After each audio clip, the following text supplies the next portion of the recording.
ஆவின் நிர்வாகத்தில் கடந்த பல மாதங்களாக தொடர்ந்து நிலவி வந்த குளறுபடிகள், அப்புறம் அதில் கரெக்டான ஒரு தீர்வு காணப்படவில்லை. 3 திருப்பு கலெக்டருக்கு போய் மனு கொடுத்துருக்காங்க.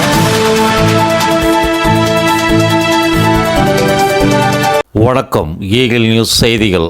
ஆவின் நிறுவனத்தால் புதிதாக அறிமுகப்படுத்தப்பட்ட செயலியால் தொடர் குளறுபடிகள், ஆவின் நிறுவனத்தின் மேலாளர் சண்முகத்தின் மீது ஊழல் புகார்கள், அதிகாரத்தை தவறாக பயன்படுத்தினார் என்று தொடர்ந்து பல்வேறு குற்றச்சாட்டுகளை பால் முகவர்கள், உற்பத்தியாளர்கள் கூறி வந்த நிலையில், தமிழ்நாடு வணிகர் சங்கங்களின் பேரவை மாநகர் மாவட்ட தலைவர் லிங்கம் மற்றும் பால் முகவர்கள், பால் உற்பத்தியாளர்கள் சமூக விழிப்புணர்வு இயக்கத்தின் தலைவரும் பிரபல வழக்கறிஞருமான ஜேடி சாக்ரட்டிஸ் ஆகியோர் பலமுறை மாவட்ட ஆட்சியரிடம் புகார் அளித்தும் மாவட்ட நிர்வாகம் கண்டுகொள்ளவில்லை.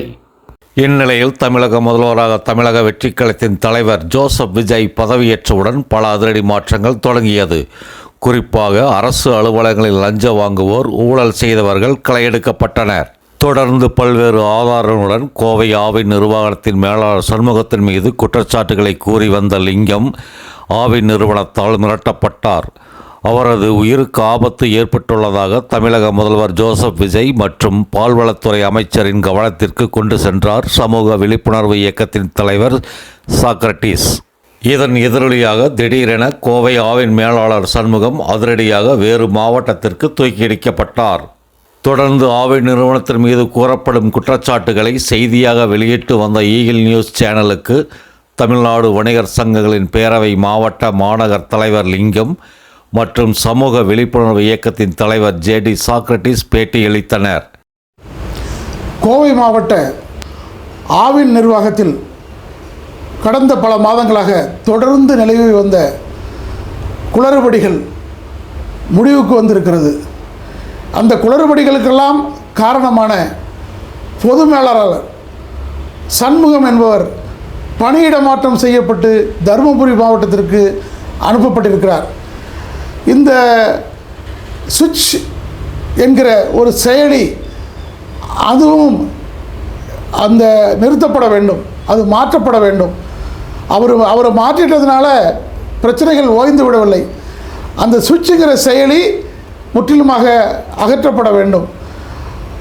பால் முகவர்களுடைய கருத்துக்களை கேட்டு இனிமே அது முழுமையாக எப்படி சீரமைக்கிறதுங்கிறத மாவட்ட நிர்வாகம் முடிவு செய்ய வேண்டும். இந்த மாற்றத்திற்கு காரணமாக இருந்த முதலமைச்சர் அவர்களுக்கும் மாண்புமிகு பால்வளத்துறை அமைச்சர் அவர்களுக்கும் எங்களுடைய மாவட்டத்தின் பொறுப்பு அமைச்சராக இருக்கிற அன்பிற்குரிய மாண்புமிகு சம்பத்குமார் அவர்களுக்கும் இதில் செயல்பட்ட உண்மையான நிலவரங்களை ஆட்சி தலைமைக்கு கொண்டு சென்று இந்த பிரச்சனைக்கு தீர்வு கண்ட எங்களுடைய அன்பிற்குரிய மரியாதைக்குரிய காவல்துறை அதிகாரிகளுக்கும் எங்களுடைய நன்றிகளை தெரிவித்துக் கொள்கிறோம். இன்னும் அந்த இவங்களுடைய ஏற்படுத்தின குளறுபடிகளால் இன்னும் பல பிரச்சனைகள் இருக்குது. அதெல்லாம் நம்முடைய தோழர் லிங்கம் அவர்கள் சொல்லுவாங்க. இதற்கெல்லாம் அந்த மாவட்ட நிர்வாகம் சரியான நடவடிக்கைகள் எடுக்கணும். அது மட்டுமல்ல, இப்போ இங்கே பொறுப்பு அதிகாரியாக ஒருவரை நியமிச்சிருக்கிறாங்க. அவரையே நிரந்தர அதிகாரியாக கோவை மாவட்டத்திற்கு நிரந்தர அதிகாரியாக நியமிக்க வேண்டும்னு கேட்டுக்கிறோம். ஏன்னு கேட்டிங்கன்னா, சென்னைக்கு அடுத்தபடியாக கோவை மாவட்டம் தான் பால் விநியோகத்தில் பெரிய மாவட்டம். இதற்கு ஒரு பொறுப்பு அதிகாரியை நியமிக்கிறது தவறு.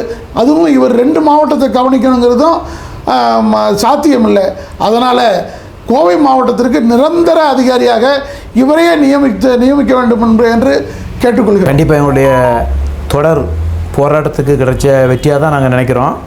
ஏன் அப்படின்னா, ஃபஸ்ட்டு பூத்துக்காரங்க ஒரு அசோசியேஷன் தலைமை தாங்கி கொண்டு போகிறதுக்கு ஒரு அசோசியேஷன் இல்லாமல் பூத்துக்காரங்களாக ஒரு 10-50 பேர் இந்த மாதிரி போய் மனு கொடுத்துட்டு இருந்தாங்க. அப்புறம் அதில் கரெக்டான ஒரு தீர்வு காணப்படவில்லை. 3 திருப்பு கலெக்டருக்கு போய் மனு கொடுத்துருக்காங்க. 4வது திருப்பு நான் எங்களுடைய தமிழ்நாடு வணிகர் சங்க பேரவை சார்பாக நாங்கள் களம் இறங்கி மனு கொடுத்து தொடர்ச்சியான போராட்டங்கள் பண்ணிக்கிட்டு இருந்தோம். அந்த சூழ்நிலையில் எனக்கு ஒரு சில மிரட்டல்கள் வந்துகிட்டு இருந்துச்சு. பால் பூத்துலாம் காணாமல் போயிடும் அப்படின்னு மிரட்டல்கள் வந்துட்டு இருந்துச்சு. அந்த சூழ்நிலையில் சமூக விழிப்புணர்வு இயக்கத்தினுடைய தலைவரும் வழக்கறிஞருமான அண்ணன் சாக்ரட்டிஸ் அவர்கள் வந்து இந்த விஷயத்தில் சிவியராக இறங்கினதுக்கு அப்புறம் எனக்கு பாதுகாப்பு கிடைக்க அவர் ஏற்பாடு பண்ணது மட்டுமல்லாமல் இந்த பிரச்சனைக்கும் ஒரு நல்ல தீர்வுக்கு வந்து வழி கிடைச்சிருக்குது. இப்போ உங்களுடைய முகவர்கள் மத்தியில் வந்து எந்த மாதிரியான மனநிலை இருக்குது? முகவர்கள் எல்லாருமே இப்போ ரொம்ப சந்தோஷத்தில் இருக்கிறாங்க. இல்லை, உங்களுடைய மெயின் குற்றச்சாட்டே வந்து அந்த ஆப்பு தான், அவர் உருவாக்கிய ஆப்பு அது இன்னும் செயல்பாட்டில் இருக்குது. அதாவது ஃபஸ்ட்டு வந்து கல்டிவேட் அப்படின்னு சொல்லி ஒன்று கோயம்புத்தூரில் பிரச்சனை இல்லாமல் இருந்துச்சு. இவரை எப்போ வந்து இவரை வந்து நாமக்கல் மாவட்டத்தில் இருந்து இவர் வந்து கோயம்புத்தூருக்கு வந்து இன்சார்ஜாக போட்டாங்களோ அப்போ நாமக்கல் மாவட்டத்தில் இருந்த அந்த சுவிட்ச் ஆப்புங்கிறத வந்து இவர் வந்து கல்டிவேட் ஆப்பை இது பண்ணிட்டு இங்கே கொண்டு வந்துட்டாப்புல அவர். இப்போ அந்த ஆப் வந்ததுல தான் பிரச்சனை. அதுக்கு முன்னால் கல்டிவேட் ஆப்பில் எந்த பிரச்சனையும் இல்லாமல் இருந்துகிட்டு இருந்துச்சு. இல்லை, அந்த ஆப் வந்து இப்போ செயல்பாட்டில் தான் இருக்குது. அவர் வந்து மாற்றப்பட்டாலும் இந்த ஆப்பை வந்து நிரந்தரமாக வந்து தடை செய்யக்கூடிய வாய்ப்பு இருக்கா? அதாவது எங்களுக்கு வந்து ஆப் வந்து எதிரி கிடையாது. நாங்கள் என்ன சொல்ல வர்றோம் அப்படின்னு சொல்லியாச்சுன்னா, இதுக்கு முன்னால் இருந்த ஆப்பில் பிரச்சனை இல்லை. இப்போ உள்ள ஆப்பில் வந்து ஏகப்பட்ட பிரச்சனை, வெளிப்படைத்தன்மை இல்லை. அதில் வந்து முகவர்களை வஞ்சிக்கிறது இருக்குது. நிர்வாகத்துடைய அந்த நிதி நிலையை வந்து உங்களுக்கு வந்து வஞ்சிக்கிறது எல்லாமே வந்து அதில் இருந்துட்டு இருக்கனால தான் நாங்கள் அதை வந்து எதிர்க்கிறோம். இன்னும் அதில் வந்து எதுவுமே சரி செய்யப்படலை. கடந்த 3 தினங்களுக்கு முன்பாக கூட ஒரு முகவருடைய பூத் வந்து தன்னாலே லாக் ஆகிருக்குது. அதை அவங்க சரிப்படுத்தி கொடுக்குறதுக்கு 3 நாள் அவங்க முயற்சி எடுத்திருக்காங்க. அதுவரை அந்த 3 நாள் அந்த முகவர் வந்து என்ன பண்ணுவாங்க அப்படிங்கிறது வந்து ஒரு கேள்விக்குறியான விஷயம். இப்போ வெளிப்படைத்தன்மை கிடையாது. இந்த மாதிரி இருக்கிறனால தான் நாங்கள் அதை வந்து வேண்டாம் அப்படிங்கிறத நாங்கள் இது பண்ணுறோம். இப்போ உங்களுடைய தொடர் போராட்டம் இருக்கிறத வெற்றிங்கிறதுனால வந்து இது சம்பந்தமாக வந்து நீங்கள் வந்து தமிழக பால்வளத்துறை அமைச்சரையும் மாண்புமிகு முதல்வரை சந்திக்கக்கூடிய வாய்ப்புகள் இருக்கு. இந்த பிரச்சனை சம்பந்தமாக நன்றி தெரிவிக்கும் விதமாக முதலமைச்சருக்கு நாங்கள் மாவட்ட பொறுப்பு அமைச்சர் சம்பத்குமார் அவர்களை சந்தித்து நானும் இந்த பிரச்சனைக்காக என்னோடு முழுமூச்சாக இணைந்து செயல்பட்ட சமூக விழிப்புணர்வு இயக்கத்தினுடைய தலைவர் வழக்கறிஞரான சாக்ரட்டிஸ் அவர்களும் மற்றும் எங்களுடைய தமிழ்நாடு வணிக சங்க பேருடைய நிர்வாகிகள், முக்கியமான ஆவின் பிரமுகர்கள் அனைவரும் சந்தித்து நாங்கள் முதலமைச்சரிடம் மாவட்ட பொறுப்பு அமைச்சர் மூலம் கால அவகாசம் கேட்டு முதலமைச்சரை சந்தித்து அவருக்கு நாங்கள் நன்றி செலுத்த நாங்கள் ஏற்பாடு செய்வோம். பேட்டியின் போது சமூக விழிப்புணர்வு இயக்கத்தின் மாநில கொள்கை பரப்பு செயலாளர் வில்சன் உடனிருந்தார்.